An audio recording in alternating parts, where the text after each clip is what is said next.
Hello everyone, నేను హరగోపాల్.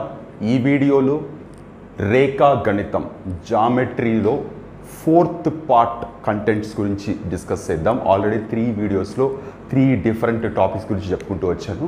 ఈ particular పార్ట్లో ట్రయాంగిల్స్కి సంబంధించి మీకుండే మోస్ట్ ఇంపార్టెంట్ కాన్సెప్ట్స్ అలాగే theorems up to 10th class standard వరకు మీకు ట్రయాంగిల్స్కి త్రిభుజాలకి సంబంధించిన వేరువేరు ధర్మాలు అలాగే సిద్ధాంతాలు వాటి మీద ఎలాంటి క్వశ్చన్స్ రావచ్చు అని ఒక్కొక్క ఎగ్జాంపుల్తో చెప్పుకుంటూ వెళ్తాను.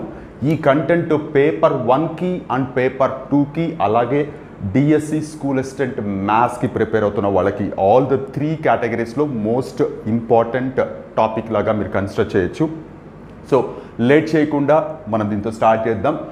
ఆల్రెడీ ట్రయాంగిల్స్లో బేసిక్ ప్రాపర్టీస్ అయినటువంటి angle sum property of triangle, అంతర కోణాల మొత్తము 180 డిగ్రీలు అవుతుందని చెప్పాను. అలాగే బాహ్య కోణ ధర్మము ఎక్స్టీరియర్ యాంగిల్ ప్రాపర్టీ అని కూడా చెప్పాను. దాని గురించి మళ్ళీ ఏం స్పెసిఫిక్గా చెప్పట్లేదు. ఇకపోతే అసలు ట్రయాంగిల్స్లో మనం ఇంకా డీప్గా అర్థం చేసుకోవాల్సింది ఏముంది అంటే జాగ్రత్తగా వినండి. సెంటర్స్ ఆఫ్ ట్రయాంగిల్, త్రిభుజ కేంద్రాలు తెలుగులో అర్థం చేసుకుంటే అదేంటి, సెంటర్ అంటే ఒకటే ఉండాలి కదా. జనరల్గా మనం సర్కిల్ తీసుకుంటే ఇలా సర్కిల్ తీసుకుంటే సెంటర్ ఒకటే ఉంటుంది. ఇదేంటి సెంటర్స్ ఆఫ్ ట్రయాంగిల్, త్రిభుజాలకి కేంద్రాలు అని బహువచనం ఏంటి, ప్లూరల్ ఏంటి, మనకు ఉంటే ఒకటే ఉండాలి కదా అని మీకు డౌట్ రావచ్చు. ఖచ్చితంగా గుర్తుపెట్టుకోండి, సర్కిల్కి అయితే ఒకటే సెంటర్ ఉంటుంది. But you must believe that, మీరు ఖచ్చితంగా నమ్మి తీరాల్సిన విషయం ఏంటంటే ట్రయాంగిల్కి సెంటర్స్ అనేవి ఇన్ఫైనైట్ ఉంటాయి. అంటే ఇప్పటి వరకు ఒక్కొక్క సెంటర్కి ఒక్కొక్క ప్రాపర్టీ ఒక్కొక్క ధర్మం చొప్పున కనుక్కుంటూ వస్తున్నారు. సో కొంచెం డీప్గా వెళ్తే అది పూర్తిగా పక్కకి వెళ్ళిపోతుంది. కాబట్టి మరి దాని గురించి డిస్కస్ చేయకుండా కట్ చేసి అసలు సెంటర్స్ ఆఫ్ ట్రయాంగిల్ లేదా త్రిభుజాల యొక్క కేంద్రాలు అంటే ఏంటి అంటే జాగ్రత్తగా వినండి. నేను ఇక్కడ మనం ట్రెడిషనల్గా తీసుకునే ఒక 4 సెంటర్స్ గురించి మాత్రమే మాట్లాడుతున్నాను. ఒక 4 డిఫరెంట్ ట్రయాంగిల్స్ తీసుకుంటున్నాను. డిఫరెంట్ ట్రయాంగిల్స్ అంటే డిఫరెంట్ ఫిగర్స్ తీసుకుంటున్నాను. జాగ్రత్తగా వినండి. ఏ ట్రయాంగిల్లో అయినా మనము రకరకాల లైన్స్ డ్రా చేయొచ్చు. లైన్స్ అంటే జస్ట్ లైక్ దట్ అది కాదు, మనం డ్రా చేస్తున్న ఆ పర్టికులర్ లైన్కి ఒక నిర్వచనం ఉండాలి, ఒక ప్రాపర్ వే ఉండాలి. ఇక్కడ ఏంటి, సపోజ్ ఇక్కడ చూడండి, నేను ఇప్పుడు ఇక్కడ పర్పెండిక్యులర్ వేసా. పర్పెండిక్యులర్ తెలుగులో అయితే లంబము అంటాం. అలాగే ఇక్కడ చూడండి, ఇలా వేసా. ఇలా వేస్తే దీన్ని యాంగులర్ బైసెక్టర్, తెలుగులో అయితే కోణ సమద్విఖండన రేఖ అంటాం. అలాగే ఇక్కడ చూడండి,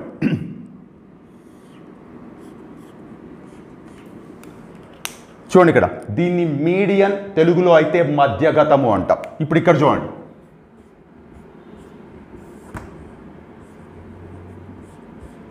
ఇక్కడ చూడండి లంబ సమద్విఖండన రేఖ అంటాం. నేను క్లియర్గా రాస్తున్నాను, ఇక్కడ తెలుగులో రాస్తున్నాను. లంబము అంటే ఇక్కడ మనం డ్రా చేసిన దాన్ని లంబము. కోణ సమద్విఖండన రేఖ కాస్త పెద్దగా ఉంది, ఇంగ్లీష్లో అయితే యాంగులర్ బైసెక్టర్ అంటాం. అలాగే ఇక్కడికి వచ్చేటప్పటికి మధ్యగతం, మధ్యగత రేఖ అని పిలుస్తాం, మీడియన్ అని పిలుస్తాం. ఇలాగే ఇక్కడ లంబ సమద్విఖండన రేఖ,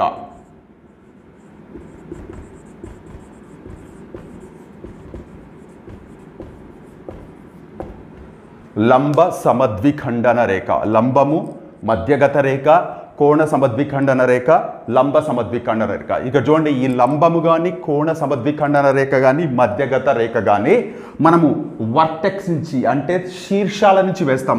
ఇప్పుడు ఇలాగైతే ఎలా వేస్తామో ఇక్కడ మిగిలిన వాటి నుంచి కూడా ఇలాగే లంబాలు వేయచ్చు. అలాగే ఇక్కడ కూడా మిగిలిన యాంగిల్స్ నుంచి యాంగులర్ బైసెక్టర్స్ వేయచ్చు. అలాగే ఇక్కడ మిగిలిన వాటి నుంచి కూడా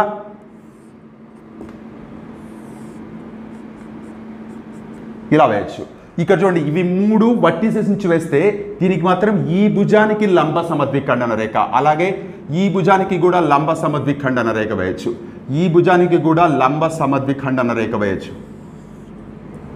సో ఇలా 3 రేఖలు డ్రా చేసినప్పుడు లేదా వేసినప్పుడు అవి 3 ఖచ్చితంగా ఒకే బిందువు వద్ద ఖండించుకుంటాయి.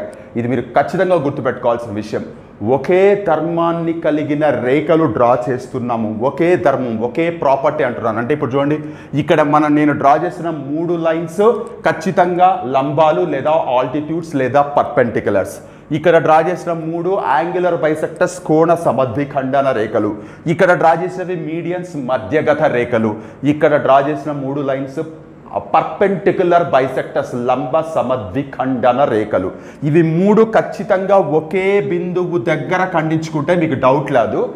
ఆ ఖండించుకునే బిందువు ఏదైతే ఉందో, ఇప్పుడు ఇక్కడ ఏదైతే ఈ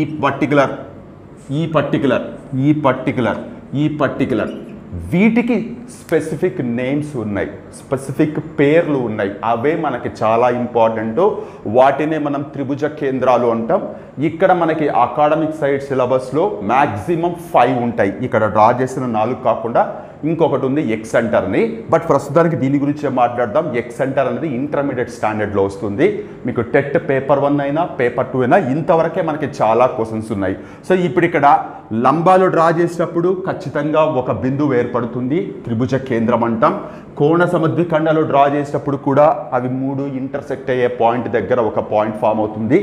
అది కూడా త్రిభుజం యొక్క కేంద్రం అంటాం. ఇది త్రిభుజ కేంద్రం, ఇది త్రిభుజ కేంద్రం అంటాం. అన్నిటినీ త్రిభుజ కేంద్రాలని పిలుస్తున్నప్పుడు ఖచ్చితంగా మనకి డిఫరెన్స్ తెలియాలి. కాబట్టి ఒక్కొక్క దానికి ఒక్కొక్క పేరు పెట్టడం జరిగింది. సో జాగ్రత్తగా వినండి. దీన్నేమో ఇక్కడ డ్రా చేసిన దాన్ని ఇక్కడ రాస్తున్నాను, లంబ కేంద్రం.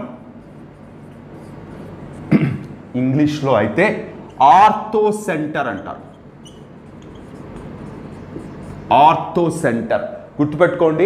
ఆర్థో సెంటర్ని హెచ్ అనే అక్షరంతో సూచిస్తారు. హెచ్ ఖచ్చితంగా హెచ్ అనే అక్షరంతోనే ఎక్కువ మంది వాడే ఆల్ఫాబెట్ ఇది. మళ్ళీ దీన్ని మార్చి అంటే కొన్నిసార్లు లంబ కేంద్రాన్ని సూచించు అక్షరం అంటారు. ఖచ్చితంగా మీకు లెటర్ తెలియాలి. లంబ కేంద్రము అంటే లంబాలు ఖండించుకునే పాయింట్ లేదా ఖండన బిందువు లేదా కేంద్రం, లంబ కేంద్రం అంటాం. అలాగే కోణ సమద్విఖండన రేఖలు మీట్ అయ్యే పాయింట్, ఇంటర్సెక్ట్ అయ్యే పాయింట్ని అంతరవృత్త కేంద్రం అంటాం.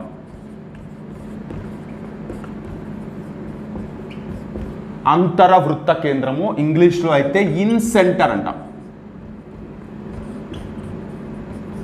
ఇన్ సెంటర్ దీన్ని ఖచ్చితంగా ఐతో రిప్రజెంట్ చేస్తారు. ఐ. నెక్స్ట్ కమింగ్ టు మధ్యగత రేఖలు లేదా మీడియన్స్. మీడియన్స్ని ఖండించుకునే పాయింట్ ఏదైతే ఉందో దీన్ని గురుత్వ కేంద్రము అంటాం. ఇంగ్లీష్లో అయితే సెంట్రాయిడ్ అంటాం. సెంట్రాయిడ్ దీన్ని ఖచ్చితంగా జీ అనే అక్షరంతోనే సూచిస్తారు. అలాగే లంబ సమద్విఖండన రేఖలు పర్పెండిక్యులర్ బైసెక్టర్స్ మీట్ అయ్యే పాయింట్ని పరివృత్త కేంద్రము అని పిలుస్తాం. పరివృత్త కేంద్రము ఇంగ్లీష్లో అయితే సర్కమ్ సెంటర్. దీన్ని ఖచ్చితంగా ఓ అనే ఆల్ఫాబెట్తోనే రిప్రజెంట్ చేస్తారు. సో ప్రస్తుతానికి మనకి 10th క్లాస్ స్టాండర్డ్ వరకు ట్రయాంగిల్ సెంటర్స్ త్రిభుజ కేంద్రాలు ఖచ్చితంగా 4 ఉన్నాయి. ఇంటర్మీడియట్ స్టాండర్డ్లో ఇంకొకటి యాడ్ అవుతుంది ఎక్స్ సెంటర్ అని. ఇవి 5 మనకి అకాడమిక్ కరికులంలో పొందుపరచబడిన ట్రయాంగిల్ సెంటర్స్. ఈ 5 కాకుండా ఇంకా చాలా ఉన్నాయి. వాటి గురించి ఇప్పుడు వద్దు. కంప్లీట్గా DS school assistant maths content చెప్తున్నప్పుడు కొన్ని ఇంపార్టెంట్వి చెప్తాను. ఇవి 5 కాకుండా ప్రస్తుతానికి టెట్ పేపర్ 1 పేపర్ 2లో వీటి గురించి ఖచ్చితంగా తెలుసుకోవాలి. వీటిలో ఒక్కొక్క దాని గురించి కూడా ఇంకా మోస్ట్ ఇంపార్టెంట్ ఇన్ఫర్మేషన్స్ ఉన్నాయి. ప్రస్తుతానికి ఇవి ఖచ్చితంగా మీరు గుర్తుపెట్టుకోవాల్సింది ఆర్థో సెంటర్ హెచ్ అనే అక్షరంతో, అలాగే ఇన్ సెంటర్ ఐ అనే అక్షరంతో, గురుత్వ కేంద్రం జి అనే అక్షరంతో, పరివృత్త కేంద్రం ఓ అనే అక్షరంతోనే సూచిస్తారు. వేరే ఆల్ఫాబెట్స్ వాడరు. అలాగే ఇక్కడ మోస్ట్ ఇంపార్టెంట్ థింగ్ ఏంటంటే ఒక్కొక్క కేంద్రము ఒక్కొక్క రకంగా ట్రయాంగిల్తో బిహేవ్ చేస్తుంది. అంటే ఫర్ ఎగ్జాంపుల్ ఒక ఇంట్లో ఒక ఇంటి పెద్ద ఉన్నాడు అనుకుందాం. ఆ ఇంట్లో ఆ ఇంటి పెద్ద కాకుండా ఇంకొక 4 5 ఉన్నారనుకున్నాం.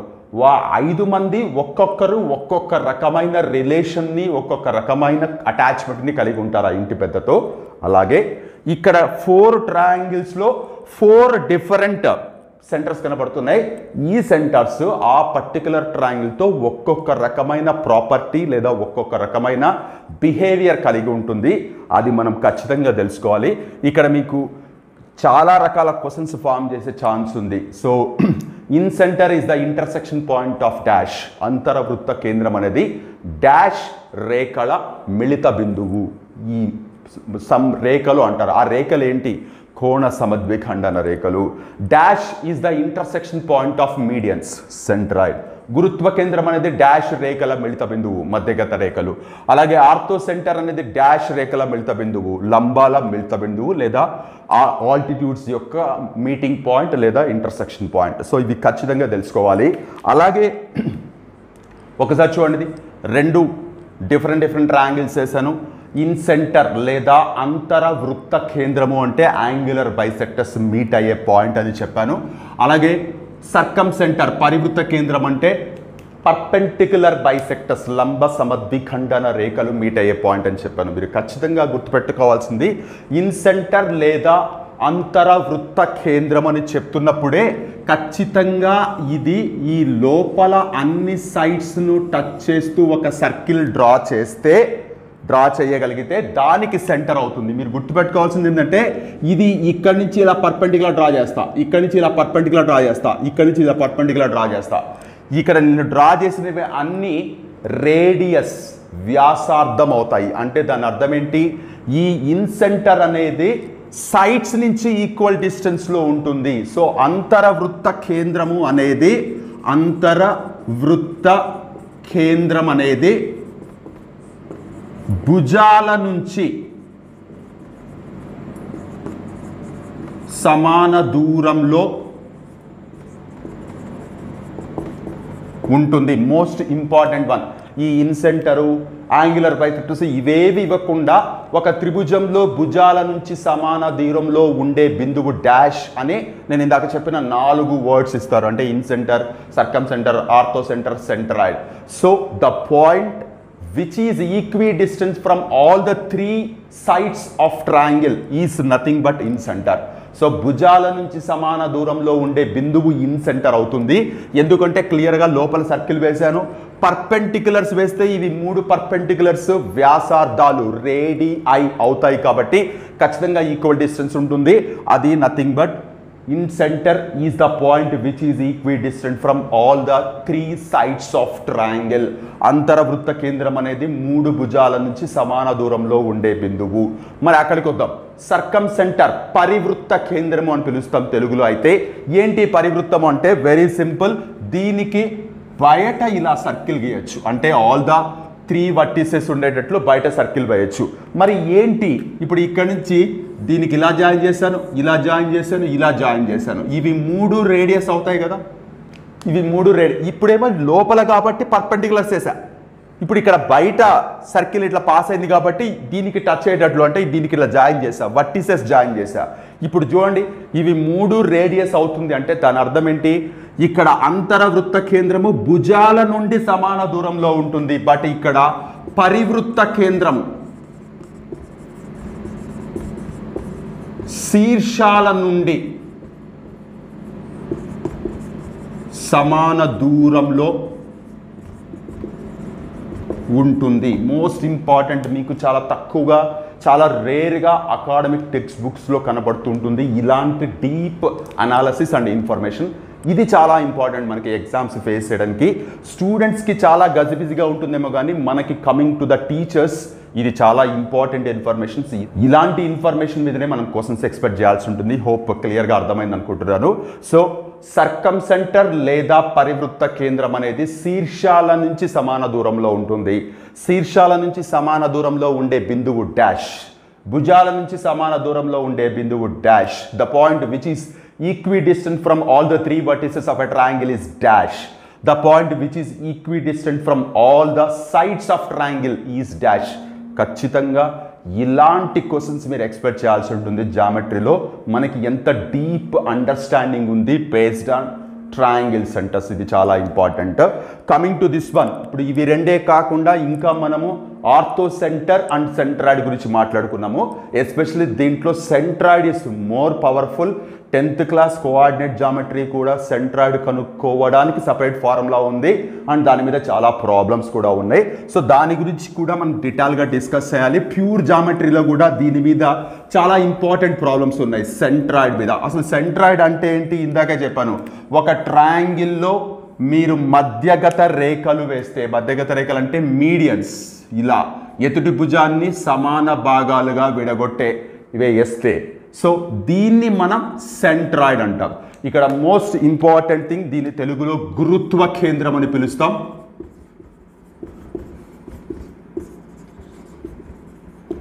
సో ఖచ్చితంగా జీ అనే ఆల్ఫాబెట్తోనే మెన్షన్ చేస్తాం. గుర్తుపెట్టుకోవాల్సిన విషయం ఏంటంటే ఈ జీ అనే పాయింట్ ఇక్కడ మీరు డ్రా చేసిన ఈ మధ్యగత రేఖ లేదంటే మీడియన్ ఏదైతే ఉందో దాన్ని ఒకే నిష్పత్తిలో ఖండిస్తుంది. అంటే ఆల్ ద 3 మీడియన్స్ ఇలా కూడా డ్రా చేస్తాం అనుకోండి. జాగ్రత్త చూడండి, దీన్ని ఏబిసి అనుకుంటాం.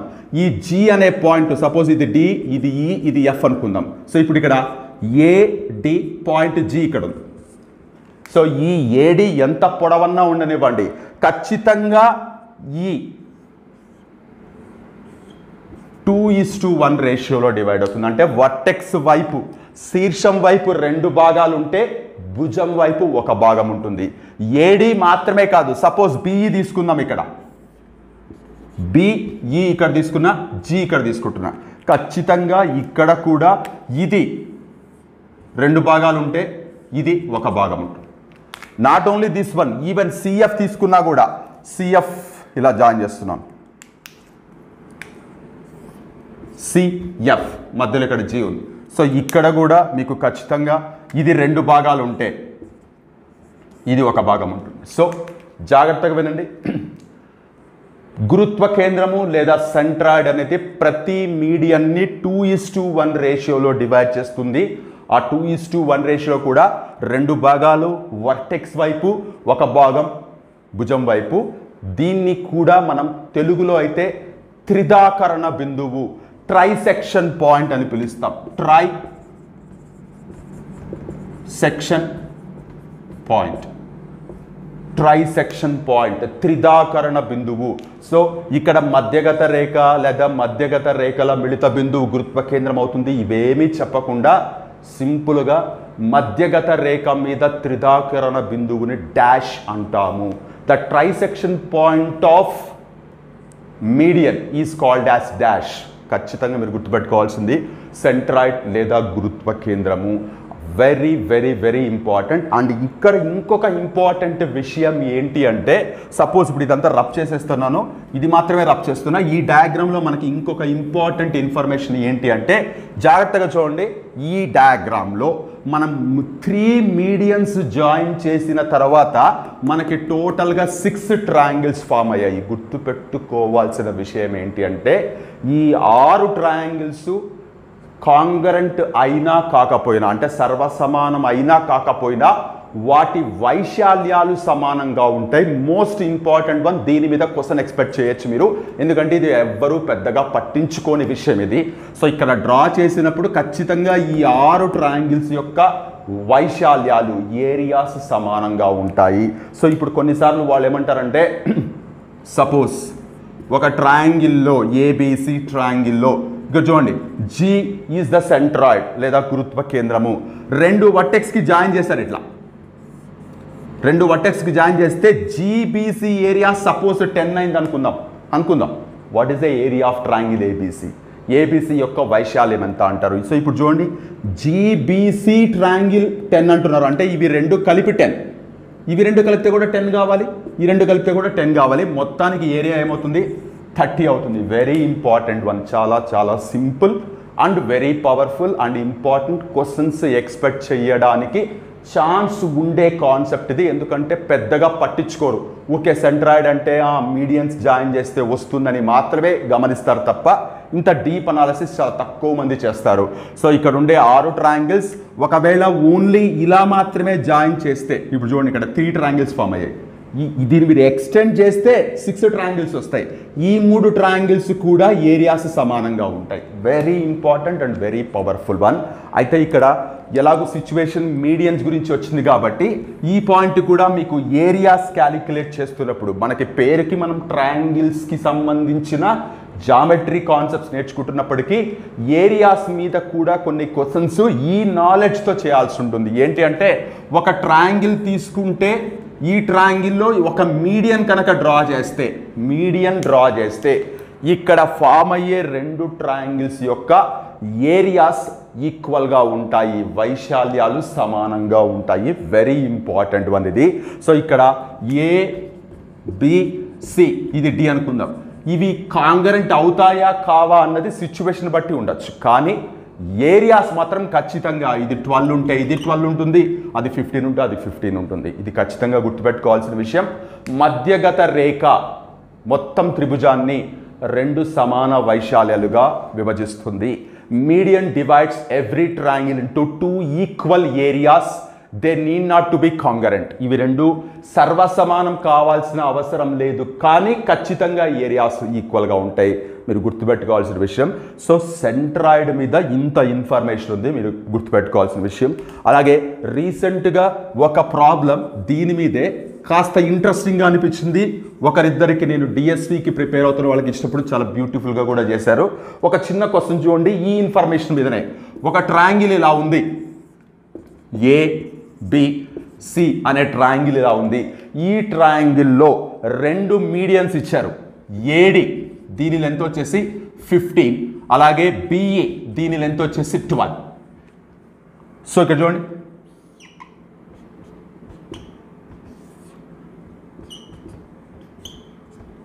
ఇలా ఇచ్చారు. ఇచ్చి అండ్ వాళ్ళు ఇచ్చిన ఇంకొక ఇన్ఫర్మేషన్ ఏంటంటే AD is perpendicular to BE. AD అనేది BEకి లంబంగా ఉంది అంటే దాని అర్థం ఏంటి, ఇక్కడ 90 డిగ్రీలు ఉంది అని ఇచ్చి వాళ్ళు కనుక్కోమన్నది ఏరియా ఆఫ్ ABC ఎంత, ABC త్రిభుజ వైశాల్యం ఎంత. సో జస్ట్ త్రిభుజ వైశాల్యానికి సంబంధించిన formula 1/2 into base into height, 1/2 into భూమి ఇంటూ ఎత్తు అని తెలిసి ఈ మీడియన్స్ మీట్ అయ్యే పాయింట్ సెంట్రాయిడ్ అవుతుంది. ఆ సెంట్రాయిడ్ ఎలా బిహేవ్ చేస్తుంది, దానికి సంబంధించిన ప్రాపర్టీస్ ఏంటి అనేది తెలిస్తే మనకి చాలా నీట్గా అర్థమవుతుంది ఈ విషయం. సో ఏంటి అంటే ఇది మీట్ అయ్యే పాయింట్ ఖచ్చితంగా G అవుతుందన్న విషయం మనకు తెలుసు. సో ఈ G లేదా సెంట్రాయిడ్ లేదా గురుత్వ కేంద్రం అనేది ప్రతి మీడియన్ని, ప్రతి మధ్యగత రేఖని 2:1 రేషియోలో డివైడ్ చేస్తుందని చెప్పాను. ఇప్పుడు AD పొడవు ఎంత ఉంది, 15 ఉంది. అంటే దాని అర్థం ఏంటి, ఇది 10 ఉండాలి, ఇది 5 ఉండాలి. అఫ్ కోర్స్ ఇక్కడ BEని కూడా 2:1 రేషియో రాసుకోవచ్చు, బట్ నేను రాసుకోవట్లేదు. ఇక్కడ ఏం చేస్తున్నానంటే జాగ్రత్తగా చూడండి, నేను ఒక ట్రయాంగిల్ ఇలా షేడ్ చేస్తున్నాను. కనపడిందా మీకు? ఏ ట్రయాంగిల్ ఇది? ABE triangle. ABE ట్రయాంగిల్లో ఇలా రాస్తున్నాను. BE ట్రయాంగిల్లో BE ఎంత, 12. A ఇక్కడ నుంచి ఏదో పర్పెండిక్యులర్ వేస్తాం, ఆఫ్ కోర్స్ ఇది G అనుకుందాం. ఇదెంత, 10. సో ఇప్పుడు ఈ ట్రయాంగిల్ నేను ఏదైతే షేడ్ చేశానో ఆ ట్రయాంగిల్ ఏరియా కనుక్కోవచ్చు కదా. ఎంత అవుతుంది? 1/2 ఇంటూ 12 ఇంటూ 10 అవుతుంది. 2 1 జార్ 2 6 జార్ 60 సెంటీమీటర్ స్క్వేర్ లేదా మీటర్ స్క్వేర్ లేదా యూనిట్ స్క్వేర్ ఏదన్నా కావచ్చు. ఇప్పుడు ఏంటి, ABE ఏరియా 60 అయింది.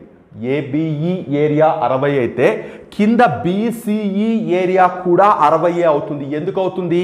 ఇక్కడ BE అనేది మీడియన్. నేను ఇందాకే చెప్పాను, median divides every triangle into 2 equal areas. పైన 60 వస్తే కింద కూడా 60 రావాలి.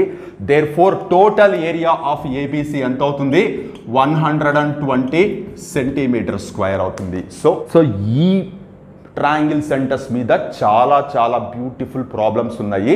ఇన్ఫర్మేషన్ని వాడుకుంటూ మనం ఎలాంటి ప్రాబ్లమ్స్ ఎంత కాన్ఫిడెంట్గా చేస్తామన్నదే మనకి చాలా ఇంపార్టెంట్. సో త్రిభుజ కేంద్రాల గురించి up to 10th class standard వరకు మీరు తెలుసుకోవాల్సిన important information and problems point of వ్యూలో కూడా ఇది.